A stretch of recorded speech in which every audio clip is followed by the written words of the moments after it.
I'm Sergeant Harold McClure with the Wichita Falls Police Department Public Information Office. And I'd like to start off this morning by just clarifying a recent report that came out that listed Wichita Falls as the 15th most deadliest city in the state of Texas. Now, this information came from a list that the FBI put out that shows the number of reports that are filed with this agency and the FBI. The FBI will compile the numbers that different agencies file, and at the end of the year, they put those numbers out to the public. However, the FBI's own website will even caution you from taking that information, taking those numbers, and compiling a list. Because when you do that, you fail to see the bigger picture. You fail to see how each individual community works within itself. So what works for one community may not work for another. The setup, the demographics of one community are totally different from the demographics of another community.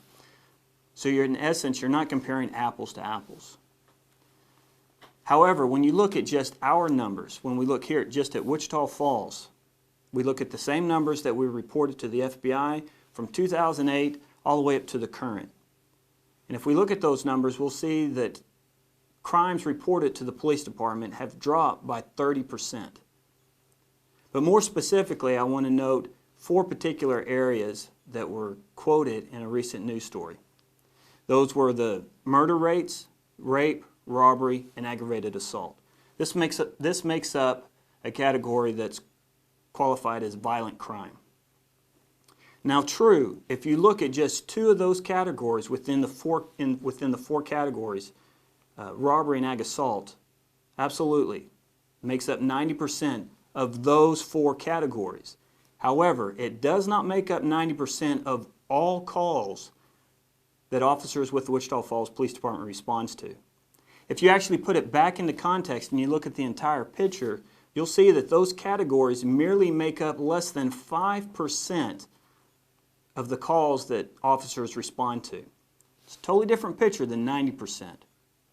But then again, if we look at those 4 categories, you're looking at murder, rape, robbery, and aggravated assault. Robbery and aggravated assault are the highest of those 4.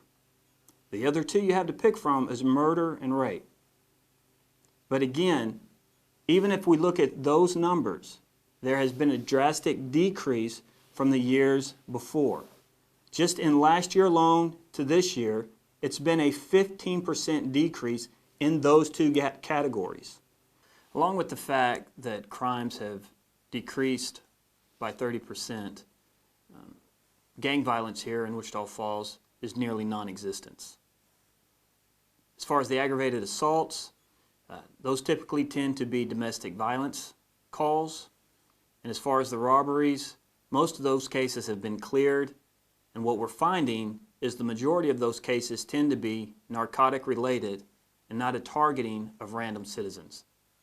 There's a website called Raids Online. You're able to log on, you're able to see the calls that take place in your community, you're able to narrow it down to just your neighborhood, and if you want, you can even set it up where it sends you an email, whether on a daily basis, whether on a weekly basis, or whether on a monthly basis, and you tell it what information you want it to report to you.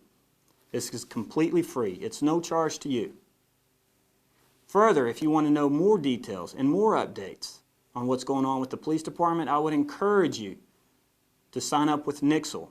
This is, again, no cost to you. All you have to do is text your zip code to 888-777, and you'll receive updates from the police department. You also, if you want, you can log on to Nixle.com and you can receive updates from other departments within the city. You can pick and choose what it is you want to hear from. You can pick and choose whether you get it in text or if you get it in an email. And again, I encourage you, if you want to know firsthand experience of what goes on with the police department, I would encourage anyone over the age of 18 to come join the Citizens Police Academy. It's a great opportunity for you to be able to experience what some of the things that your police officers go through from a day-to-day experience.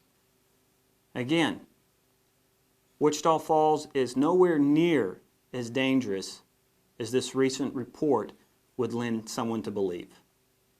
It's a good community with good people looking out for each other.